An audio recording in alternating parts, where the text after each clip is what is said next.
Hey Jeffrey, Allan Luks, welcome back to New York City. Want to set up a time we can meet? Allan Luks is a phone guy in an email world.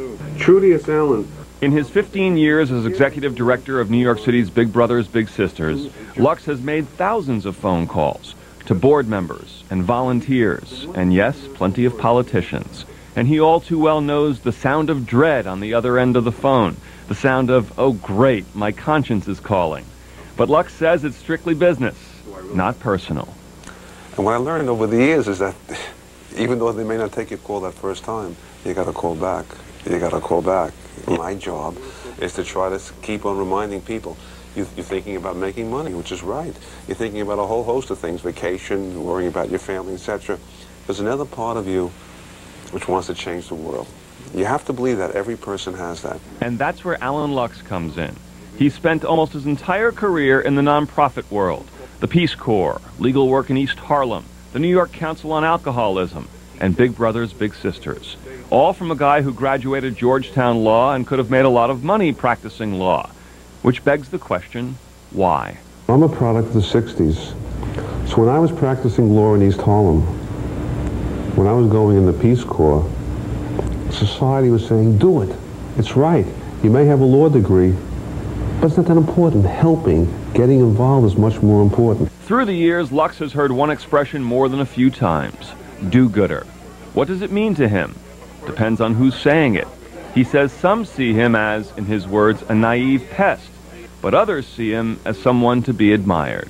I've heard people saying many times, I wish I had gone into the kind of work you do.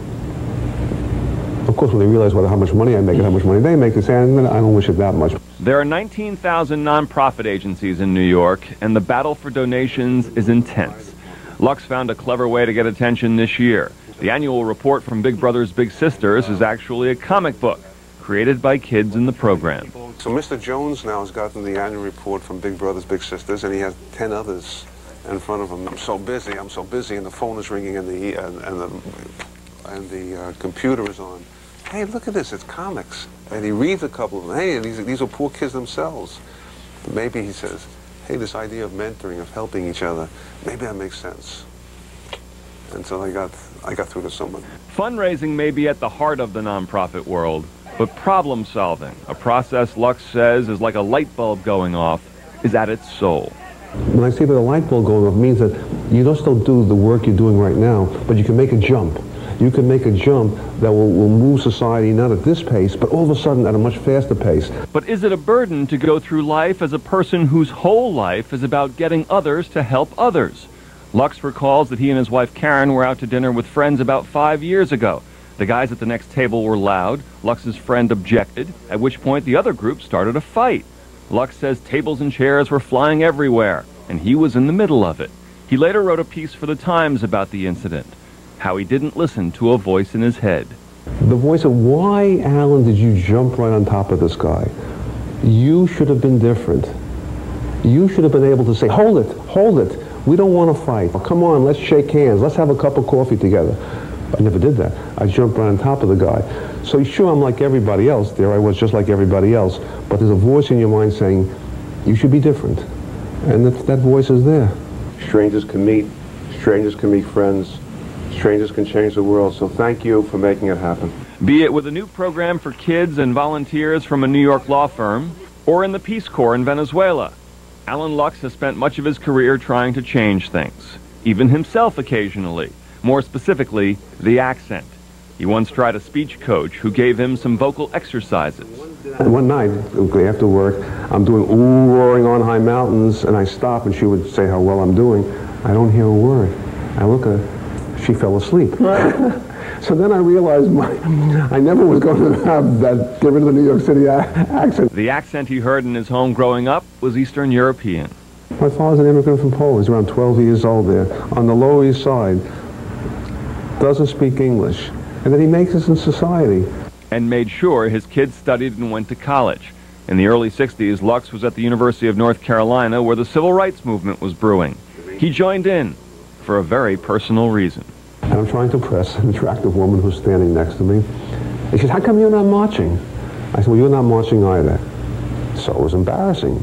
So I got someone's sign and I walked down the main street. Did you get a date out of it with the girl? No, I never get the date. So I go back to the girl and we go have a cup of coffee or whatever it is.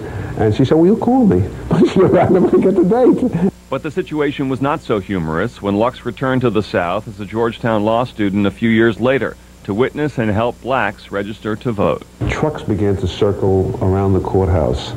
And I asked one of the young black kids who were with us, I said, what's the trucks? He says, that's the Sportsman's Club. I said, what's the Sportsman's Club? And he looked at me, he said, don't you understand, man? That's the Klan, man. After law school, much to his parents' chagrin, Luks joined the Peace Corps, specifically a program for lawyers and architects. He was a tall New York kid with little Spanish in Maracay, Venezuela. And I'm dropped in this town. And I don't know anybody. And I'm supposed to put a city real estate tax in. I have to find a place to live. And Peace Corps gives you very little money. And I did it. What the Peace Corps showed me is that everybody, given time, everybody can relate to one another, can overcome the biases, can overcome the suspicions. And how do you get that pleasure, that benefit into society is something really that's motivated me till now. After the Peace Corps, Luks came home to New York. He worked for the Children's Aid Society. He led housing strikes for poor tenants in East Harlem. He married his wife Karen in 1969 and raised 2 kids in Brooklyn. In the 70s, as the head of the New York Alcoholism Council, Luks got the city to pass a law barring employment discrimination against recovered alcoholics and to place warnings about drinking and pregnancy in bars and on bottles. He says the law was backed by almost everyone, except the alcohol beverage industry, which made an offer he could easily refuse. He said, you have to understand, Allan, we're considering a major grant to your organization. I said, I never got a You don't understand. We've been talking about it for a long time. This is not legislation you want to get involved with.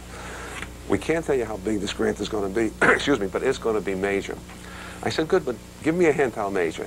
Just drop this legislation. So, of course, we knew it was ridiculous, and we went ahead with the legislation. The industry never made the grant. Luks's latest cause is the Safe Mentoring Act, which would require a certain level of certification for people in mentoring programs. There are no standards. It's incredible. Kids will go out with a volunteer and sleep over their homes. And there's no requirement, there's no state standards. Unlike every other child welfare field, they say you got to do background checks on these volunteers. Mm-hmm. Over the years, Luks has come to realize what we all know intuitively and what medical research has indicated, that you feel better when you do something for someone, and people who volunteer maybe even live healthier and longer lives. Luks coined a phrase, the helper's high, and used it in his 1991 book, The Healing Power of Doing Good. It makes you feel good about yourself. It makes you feel strong. And I believe, and I know from experience, the more you expose people to this feeling, they want it too. For Allan Luks, the helper's high is a permanent feeling. And though the causes and the times have changed, his message has not. To the degree that I can connect people, that's the real mark on society. And then if I can create a law or something that can bring even more people together, help even more people, that's what it's all about. One-on-One with Allan Luks, Bud Mishkin, New York 1.